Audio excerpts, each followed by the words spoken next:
قرآن، آپ صلی اللہ علیہ وسلم نے فرمایا کہ یہ سورت 1/3 قرآن ہے۔ حضرت قتادہ ابن نعمان رضی اللہ تعالیٰ عنہ سے روایت ہے کہ ایک شخص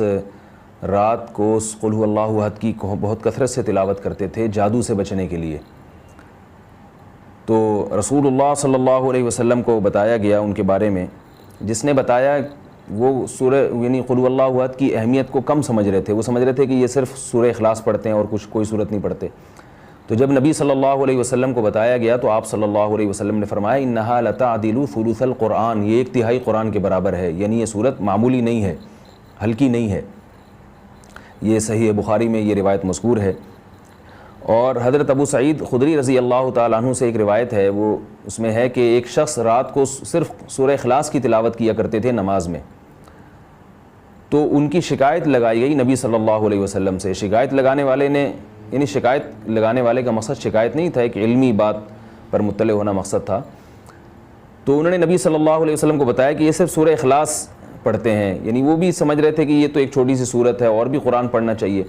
تو آپ صلی اللہ علیہ وسلم نے اس موقع پر بھی فرمایا کہ انہا لتعدل ثلث القرآن، فرمایا کہ یہ صورت 1/3 قرآن کے برابر ہے، یعنی یہ صورت معمولی صورت نہیں ہے۔ طرح حضرت عائشہ رضی اللہ تعالیٰ عنہ سے روایت ہے کہ آپ صلی اللہ علیہ وسلم جب بستر کی طرف جاتے تو آپ صلی اللہ علیہ وسلم قل هو اللہ احد، قل اعوذ برب الفلق، قل اعوذ برب الناس، یہ تینوں صورتیں پڑھ کے اپنے ہاتھ پہ پھونک مارتے اور اپنا ہاتھ پورے جسم پہ پھیر لیتے۔ یہ اہتمام آپ صلی اللہ علیہ وسلم نے اس وقت فرمایا جب آپ صلی اللہ علیہ وسلم پر جادو ہوا، اس کے بعد آپ صلی اللہ علیہ وسلم کا ہمیشہ یہ معمول رہا ہے۔ یہ بھی صحیح بخاری کی روایت ہے۔ صحیح بخاری کی ایک اور روایت میں ہے کہ حضرت عائشہ رضی اللہ تعالیٰ عنہ فرماتی ہیں کہ ایک مرتبہ رسول اللہ صلی اللہ علیہ وسلم نے جہاد کے لیے ایک لشکر بھیجا، تو اس میں جو امام تھے وہ سورہ اخلاص کی بہت زیادہ تلاوت کیا کرتے تھے نماز میں۔ صحابہ کرام کا جب یہ لشکر واپس لوٹا ہے تو آپ صلی اللہ علیہ وسلم کو بتایا گیا کہ یہ سورہ اخلاص بہت زیادہ پڑھتے تھے نماز میں۔ تو آپ صلی اللہ علیہ وسلم نے ان سے پوچھا کہ تم یہ کام کیوں کرتے تھے، سورہ اخلاص تم اتنی زیادہ کیوں پڑھتے تھے؟ تو ان صحابی نے فرمایا کہ اس میں رحمان کے اوصاف بیان کیے ہیں، اللہ کی حمد و ثنا ہے، اور اس وجہ سے مجھے اس سورت سے محبت ہے، یعنی محبت ہے جس کی وجہ سے میرا دل چاہتا ہے میں اس کی بار بار تلاوت کروں۔ تو آپ صلی اللہ علیہ وسلم نے فرمایا کہ صحابہ سے فرمایا کہ ان کو خبر دے دو کہ اللہ بھی تم سے محبت کرتے ہیں۔ یہ بھی ایک سورت کی ایک بہت بڑی فضیلت ثابت ہوتی ہے۔ اور عبد الرحمن ابن ابزہ رضی اللہ تعالیٰ عنہ سے روایت ہے کہ رسول اللہ صلی اللہ علیہ وسلم وتر کی نماز میں پہلی رکعت میں سبح اسم ربک الاعلی، دوسری میں قل یا ایھا الکافرون، اور تیسری رکعت میں سورہ اخلاص کی تلاوت کیا کرتے تھے۔ تو وتر میں تیسری رکعت میں سورہ اخلاص کا پڑھنا یہ فضیلت کی چیز ہے۔ حضرت عقبہ ابن عامر رضی اللہ تعالیٰ عنہ سے روایت ہے کہ میں ایک مرتبہ رسول اللہ صلی اللہ علیہ وسلم سے ملا تو آپ صلی اللہ علیہ وسلم نے فرمایا کہ کیا میں تمہیں ایسی صورت کی خبر نہ دوں کہ نہ وہ صورت اللہ نے تورات میں نازل کی، نہ ایسی صورت اللہ نے انجیل میں، اور نہ ہی ایسی صورت اللہ نے کسی اور مقام پہ قرآن مجید میں نازل کی؟ میں نے عرض کیا ضرور یا رسول اللہ۔ تو آپ صلی اللہ علیہ وسلم نے فرمایا وہ صورتیں قل هو اللہ احد، قل اعوذ برب الفلق اور قل اعوذ برب الناس ہیں۔ اور آپ صلی اللہ علیہ وسلم نے اسے فرمایا کہ کوئی بھی رات ایسی نہیں ہونی چاہیے جو ان صورتوں کی تلاوت کے بغیر گزر جائے، یعنی ہر رات میں یہ تینوں صورتوں کی تلاوت لازمی کیا کرو۔ تو عقبہ ابن عامر رضی اللہ تعالیٰ عنہ فرماتے ہیں پھر پوری زندگی مجھ سے کبھی بھی ان تینوں صورتوں کی تلاوت رات میں نہیں چھوٹی اور کبھی بھی ناغہ نہیں ہوا۔ اور حضرت ابو ہریرہ رضی اللہ تعالیٰ عنہ سے ایک اور روایت ہے کہ رسول اللہ صلی اللہ علیہ وسلم نے کسی شخص کو قل هو اللہ احد کی تلاوت کرتے ہوئے دیکھا تو آپ صلی اللہ علیہ وسلم نے فرمایا کہ واجب ہو گئی۔ صحابہ نے پوچھا یا رسول اللہ کیا چیز واجب ہو گئی؟ آپ نے فرمایا کہ اس کی تلاوت کرنے والے کے لیے جنت واجب ہو گئی۔ یہ تو اس صورت کے کچھ فضائل تھے جو میں نے آپ کے سامنے بیان کیے۔ اس صورت میں ہمیں اسباق کیا ملتے ہیں؟ پہلی تو سبق ہمیں توحید کا ملتا ہے کہ اسلام توحید کے بغیر کامل نہیں ہے، بلکہ اسلام مقبول ہی نہیں ہے۔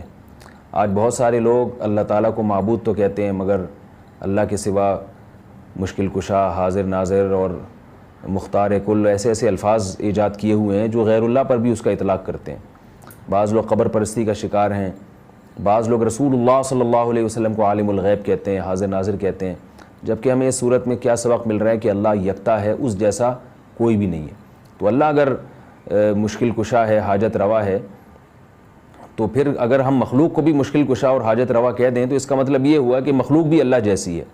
اس لیے کہ جو معبود ہے اس کی دو بنیادی صفات ہیں، علم اور قدرت۔ معبود میں دو چیزوں کا ہونا ضروری ہے، یعنی آپ جس کی عبادت کرتے ہیں اس میں دو صفات کا اعلیٰ وجہ الکمال ہونا ضروری ہے۔ ایک یہ کہ اس کی قدرت کامل ہو، وہ جو چاہے کر سکتا ہو، اور اسے اس کا علم کامل ہو، جیسے کہ قرآن مجید میں آتے اللہ الذی خلق السبع سماوات ومن الارض مثلہن یتنزل الامر بینہن لتعلموا ان اللہ علی کل شیء قدیر وان اللہ قد احاط بکل شیء علما۔ یعنی اس آیت کا حاصل کیا ہے کہ اللہ نے اس پوری کائنات کو اس لیے بنایا تاکہ اللہ کے بارے میں دو چیزوں کا لوگوں کو یقین آ جائے۔ ایک یہ کہ لتعلموا ان اللہ علی کل شیء قدیر، کہ اللہ ہر چیز پر قادر ہے، وان اللہ قد احاط بکل شیء علما، اور اللہ کے علم سے کوئی بھی چیز خارج نہیں ہے، یعنی مختار کل بھی اللہ ہے اور عالم الغیب بھی اللہ ہے۔ تو اگر آپ اللہ کے علاوہ کسی اور کو بھی ان صفات میں اللہ کے ساتھ شریک کر دیں، چاہے وہ ذاتی کہہ کے کریں یا عطائی کہہ کے کریں، کسی بھی طرح سے کر دیں، یعنی بعض لوگ یہ کہتے ہیں کہ اللہ مشکل کشا ہے، لیکن اللہ نے اپنی مخلوق میں سے بعض پیغمبروں کو مشکل کشا بنا دیا ہے، اور اللہ عالم الغیب ہے لیکن اللہ نے اپنی مخلوق میں سے بعض پیغمبروں کو عالم الغیب بنا دیا ہے، تو یہ غلط ہے۔ اسی کی قرآن جگہ جگہ نفی کر رہا ہے کہ علم غیب میں اور قدرت میں اللہ جیسا کوئی بھی نہیں ہے۔ اس لیے اس سورت سے ہمیں یہ سبق ملتا ہے۔ دوسرا